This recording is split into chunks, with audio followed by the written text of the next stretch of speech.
வணக்கம். இப்போ 1000 ரூபாய் வாங்கக்கூடிய மகளிருக்கு எல்லாத்துக்கும் ஒரே சந்தோஷமா இருக்கும் இல்லையா? ஸோ அது எப்படி வருது அப்படிங்கிறதையும் தெரிஞ்சுக்கோங்க. சிறு குறு தொழிற்சாலைகள் இருக்குது இல்லையா? ஸோ எங்களை மாதிரி சின்னதாக பிஸ்னஸ் பண்ணிட்டு இருக்கிறவங்க இருக்காங்க இல்லையா? அவங்களுக்கு எப்பவுமே 6 ரூபாய் கரண்ட் பில் வரும். இப்போ 8 ரூபாய் கரண்ட் பில் மாறிடுச்சு. அதுவும் எப்படின்னா காலையில் 6 மணிலேருந்து சாயந்தரம் 6 மணி வரைக்கும் அந்த 8 ரூபாய், சாயந்தரம் 6 மணிலிருந்து அடுத்த நாள் காலையில் 6 மணி வரைக்கும். ஸோ 6 மணிக்கு மேலே நீங்கள் 9 மணி வரைக்கும் வேலை செஞ்சீங்கன்னாலுமே 16 ரூபாய் கரண்ட் பில்லு. 16 ரூபாய். இப்ப நான் ஆக்சுவலா வந்து ஒரு 2 மாசத்துக்கு 18,000 நான் கரண்ட் பில் கட்டிட்டு இருக்கிறேன்னா இந்த மாசம் எனக்கு 54,000 ரூபாய் வரும். ஸோ இதுல ஜிஎஸ்டி 12% ஜிஎஸ்டி போயிடும். அது 12ல இருந்து 18% வரைக்கும் ஜிஎஸ்டி போயிருது. ஏன்னா ஒவ்வொரு பொருளும் வாங்குறது.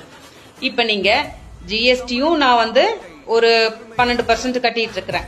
இது கரண்ட் பில்லும் ஒரு 54,000 கட்டுறேன் அப்படின்னா ஸோ எனக்கு என்ன வருமானம் வரும், நான் எவ்வளவு அரசாங்கத்துக்கு கட்டுறது, எங்க கிட்ட இருந்து புடுங்கி எடுத்துட்டு போய் மகளிரை நீங்க காப்பாத்திட்டு இருக்கிறீங்க அப்படின்னு சொன்னா இதுக்கு நீங்க ஃப்ரீயா கொடுக்காம இருந்து ஜிஎஸ்டியோடைய அந்த 12% ஜிஎஸ்டியை பழையபடி 5% இல்ல 6% அந்த மாதிரி கொண்டுட்டு வந்து கரண்ட் பில்ல இவ்வளவு ஹை லெவல்ல ஏத்துறதுக்கு ஒரு 6ல இருந்து 8 கொண்டுட்டு வந்தீங்களா, அதோட விட்டுட்டு கம்மன் இருந்தீங்கன்னா நாங்களும் வாழுவோம், அரசாங்கமும் வாழும், யாரும் சபிக்க மாட்டாங்க. ஒட்டு மொத்தமா தூக்கி குருவி தலையில பனம்பழம் வைக்கிற மாதிரி வச்சு எவன் பொழைக்கிறதுக்கு இதெல்லாம் பண்ணிட்டு இருக்கிறீங்க?